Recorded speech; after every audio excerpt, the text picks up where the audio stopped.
Assalamualaikum warahmatullahi wabarakatuh. Alhamdulillah, wassalatu wassalamu ala rasulillah, wa ba'd. Ramadan adalah momentum perubahan. Salah satu yang dikatakan Nabi tentang Ramadan ialah ya baghiyal khair aqbil wa ya baghiyal syarri aqsir. Wahai para pencari kebaikan, sambutlah, dan wahai para pencari kemaksiatan, berhentilah. Ada satu kisah luar biasa, kisah dari insan mulia Rasulullah SAW mengenai turunnya syariat puasa pertama kali, yakni tepatnya di tahun 2 Hijriah. Akan tapi di awal syariat puasa ini, muslimin harus diuji oleh Allah dengan adanya perang, yakni perang Badar yang kita tahu.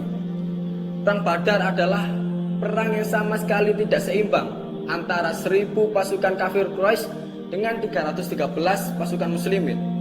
Sementara di bagian kafir Quraisy sudah mempersiapkan peralatan perang yang begitu hebatnya, sementara kaum muslimin mereka datang ke Badar membawa peralatan seadanya, karena mereka ke sana sebenarnya hanya ingin menghalang dari kafilah dagang Abu Sufyan.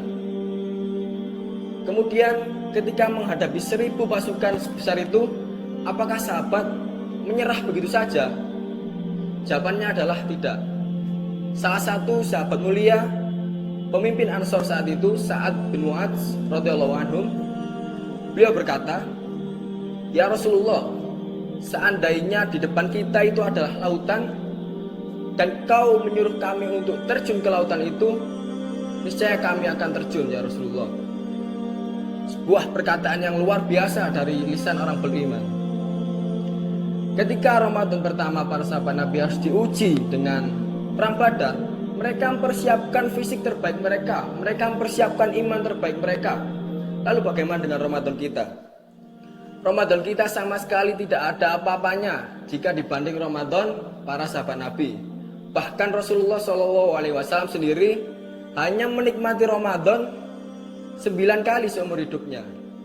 Sementara kita, banyak Ramadan kita yang terlewati sia-sia, yang terlewati dengan amal-amal yang sama dari tiap tahunnya, tidak ada peningkatan. Apakah di tahun ini kita masih lalai dalam Ramadan kita?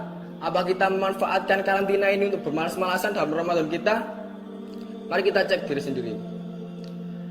Ada hikmah lain di dalam Badar, yakni ketika malam sebelum peperangan, Rasulullah SAW bersama sahabatnya Abu Bakar pergi ke tenda.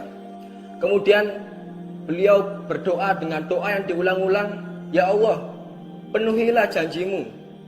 Jikalau engkau tidak memenangkan kami di Badar ini, niscaya engkau tidak akan disembah lagi." Sebuah doa yang sangat khusyuk, yang sampai menembus langit dan diijabah oleh Allah Subhanahu wa taala. Apa hikmahnya?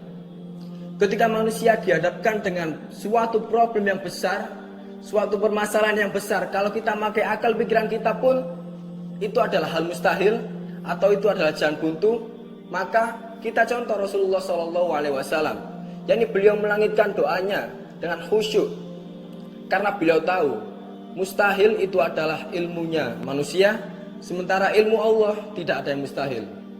Bagaimana dengan kita sekarang?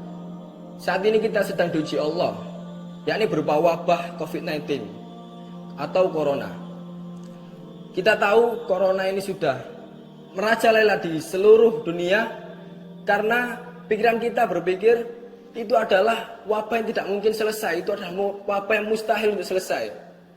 Lalu coba kita alihkan pikiran kita tiru Rasulullah SAW, yakni beliau melangitkan doanya.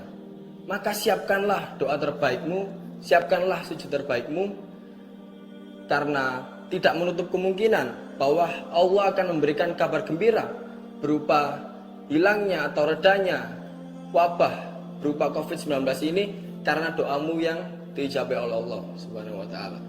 Barakallahu fikum. Wassalamualaikum warahmatullahi wabarakatuh.